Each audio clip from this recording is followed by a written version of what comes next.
All right. So today I'm going to talk about user-defined functions. So this is part of Redshift. It's a feature in Redshift. Um, and what it is basically is allowing us to customize the way that functions work. So you're probably familiar with functions like upper and trim. Like upper would switch a string into uppercase, and trim would get rid of all the spaces at the beginning and the end of a string. So user-defined functions allow us to create new functions. Uh, just going to go next page. So today's agenda, I'm just going to talk about why we've been using user-defined functions and some use cases. Just going to go through some examples and just going to go through some questions I put together. So originally, back when we were building out the MCCM data model, the data model that's supporting our Adobe campaign management system, and that has a whole bunch of client information and customer information, addresses, and one of the attributes that we were capturing was phone numbers. So with the phone numbers, since the phone number field is a free text field, there is a lot of, I guess, dirty data in that field, and it's really up to the user how they want to enter the data. And sometimes we even ended up with email addresses in the phone number field. So we started to look into ways to clean up this phone number data. And I came across this library, which was a Google phone number library. And that basically just allowed us to clean phone numbers a little bit better. So that kind of got us started on this path. So using a Python library, which was the Google phone numbers library, which was already pre-built by Google themselves, which would give us a way to clean and standardize the phone numbers. This was what I was talking about before. That was the scope, just the phone number, email addresses, and our purpose, again, was just simply to clean the data. Now, with address data, like residential addresses, we do have Experian, but that's slightly different. You probably can't pass that through a UDF. A UDF is really I guess, a small little application that you want to run on your like parameters, like string or numbers. They can only be scalar attributes, so simple data types. So they can't be too complex. So that's the benefit. That's how you use UDFs. Now, I guess I'm repeating myself here. Just going to skip to the next one. So phone numbers, again, we wanted to validate the phone number that it was in I guess, a reasonable structure. When it comes to phone numbers, it's pretty standard in terms of you have your country code, area code, and the phone number. For each given country, there is a standard to comply with, and that's what's required for a phone number to actually work. Now, since we were cleaning all these phone numbers, we were actually using these phone numbers so we can pass into another application system, be it a system that we're going to send out a SMS to the member, or we're going to make a phone call. Some of these systems are automated systems, and they'll either like accept or reject the phone numbers. So this was just a way of us to possibly clean up and tidy up the phone number before it actually reaches these application systems. So I said Google has come up with a Python library. So you can find this Python library available on GitHub, I believe. And again, I'll demo the phone number library in a sec. And it just does a few different things. It cleans up the phone number and gives you a whole bunch of different attributes also. It's gonna.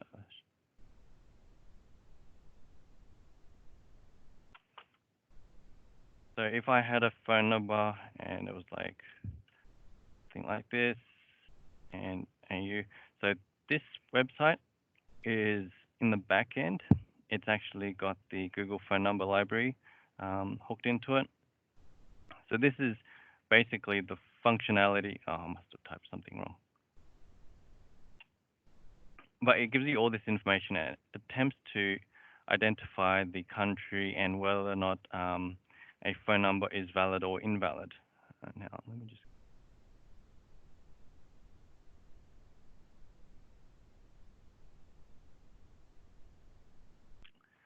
Yeah, so here you can see that well, it's got the country code, even though I didn't provide the country code. Well, I did tell it the country, the AU region, and it's able to identify whether or not it's a valid phone number, if it's possible, and it also has the ability to, I guess, structure the phone number. It's all predefined into this library itself.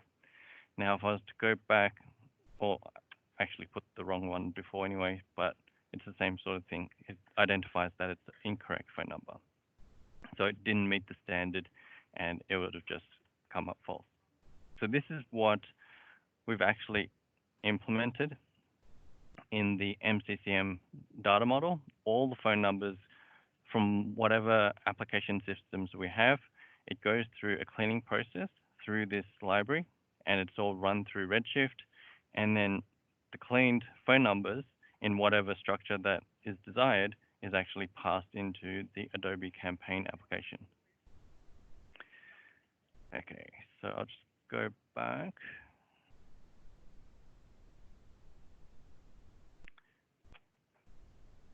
Now, the reason why we used a library, the Google phone number library, is because I really didn't want to code something up.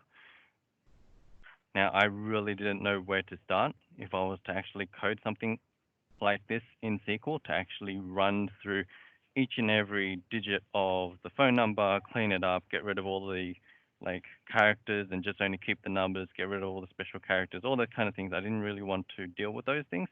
So this, by reusing an existing Python library, it really simplifies those kind of things. So that was one use case. So where I've reused a Python library.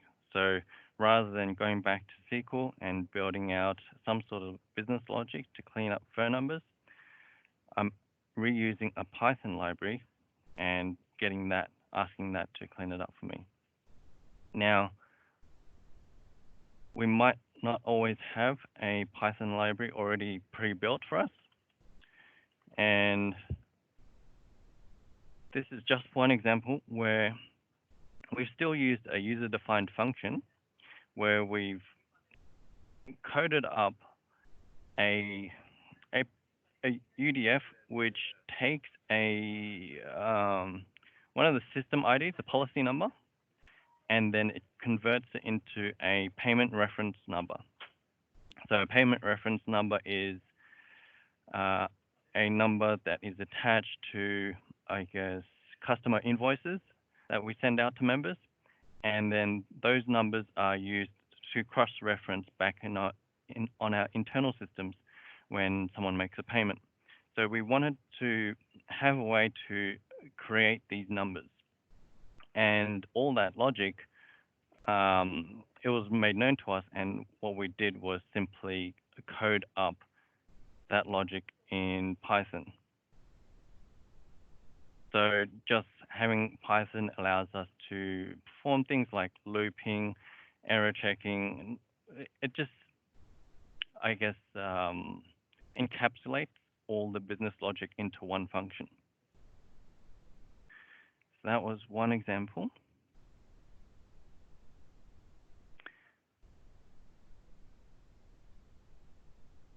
Now, also the plus code. So the plus code is another scenario where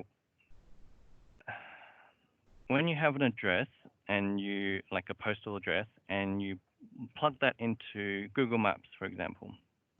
Google Maps will provide you with a long and latitude locations.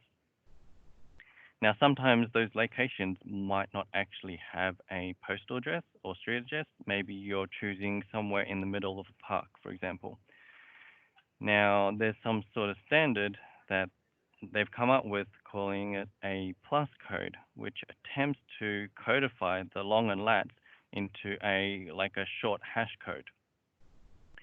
Now, you may or may not know that we've been trying to use Experian to clean up all the addresses that we do have. And every time that Experian cleans up an address, it would sometimes return a longitude and latitude. And from there, we've been codifying those into a plus code. So this is just trying to also attach this standardized plus code into all of our addresses. So again, there's certain level of application code that goes into this function that if we were trying to do it in SQL, it's probably not so straightforward, and just having a language like Python just kind of simplifies those kind of things. Now, the last example was XML parsing. Now, I don't actually, do I have an example? You can actually just see all the code here.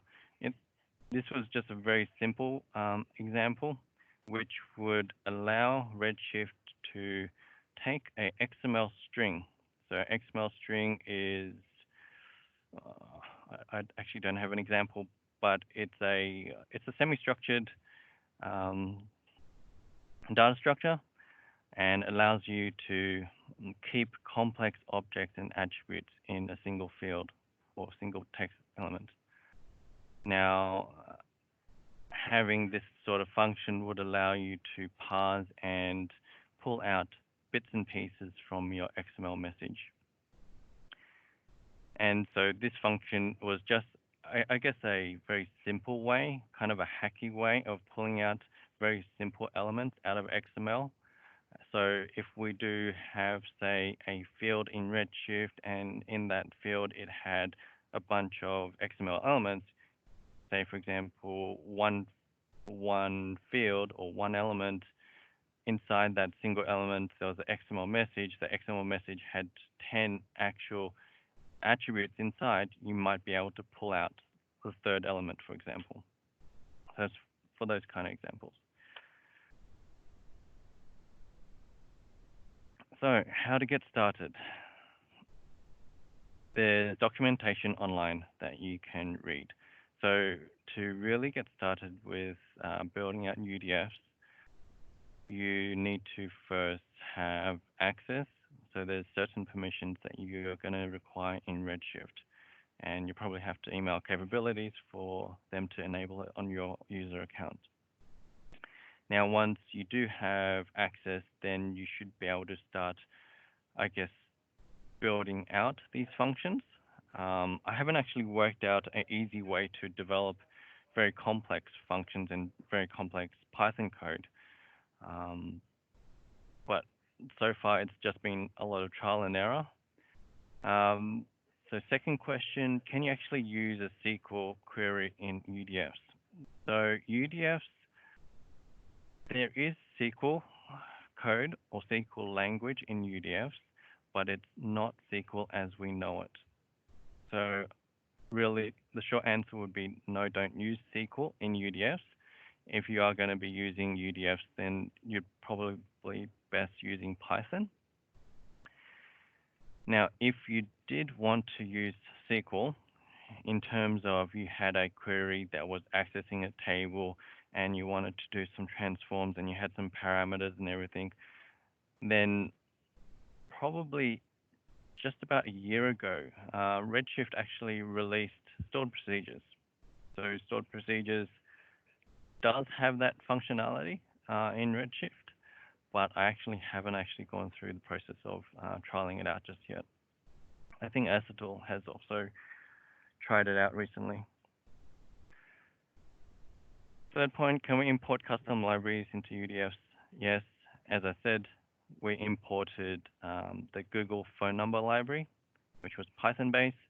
And how it works is you go to GitHub, you find the library that you're interested in or that you want to use, and you zip it up or package it, put it onto S3, and then you write a command into Redshift to pretty much upload or download the file that was loaded onto S3 into your Redshift cluster. And then from there, you should be able to reference it like a normal Python library if you're familiar with Python coding.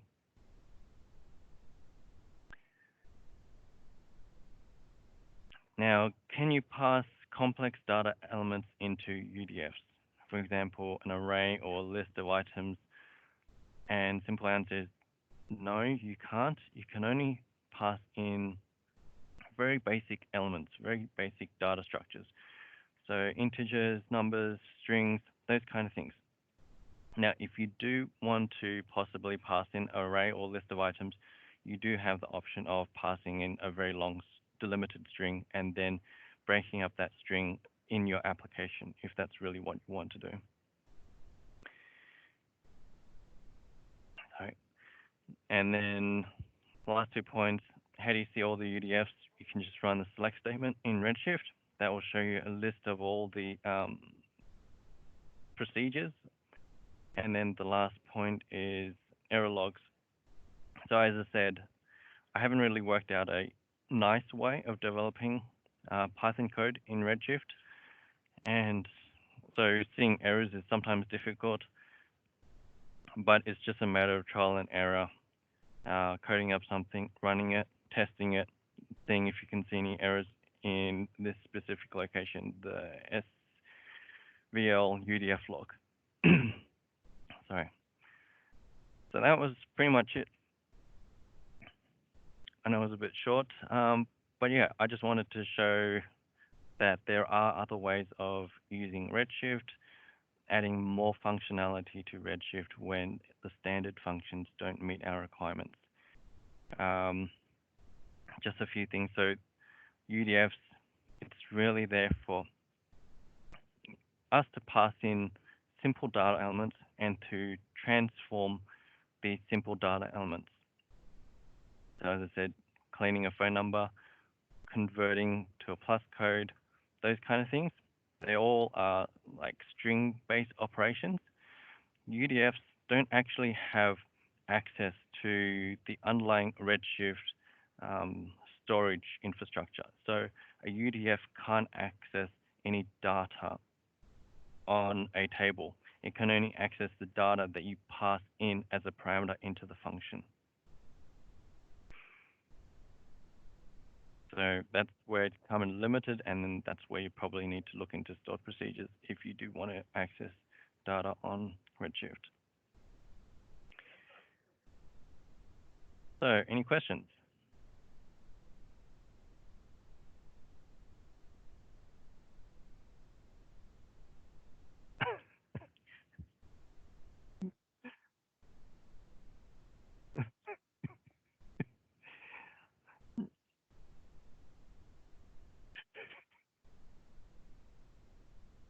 I'm happy for you to sing it.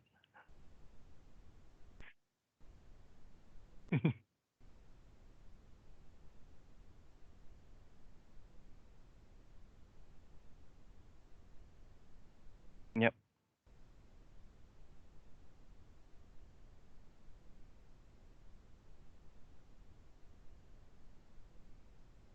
yep.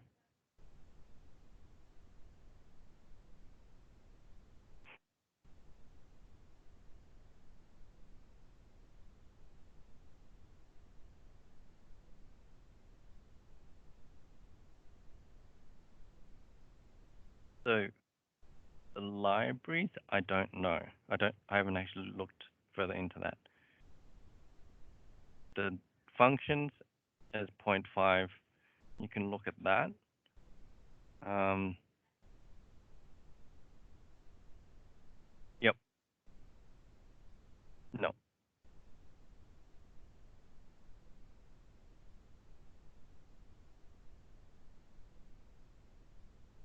Yeah, potentially.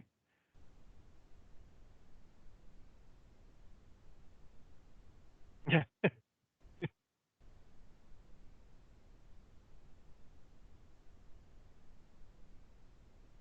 Yeah.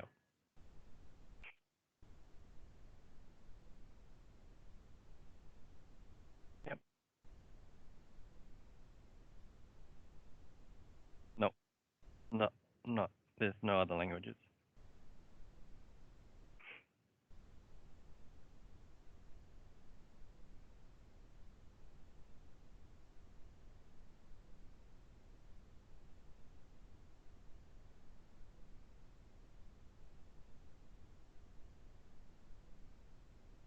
Yep.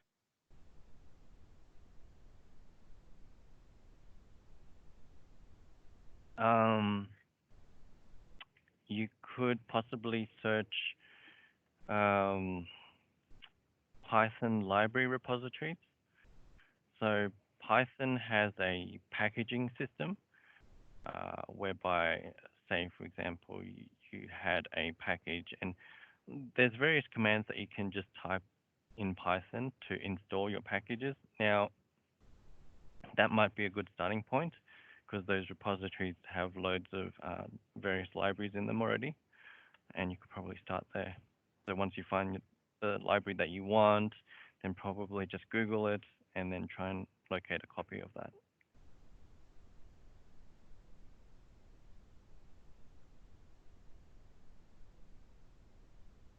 All right. Anyone else?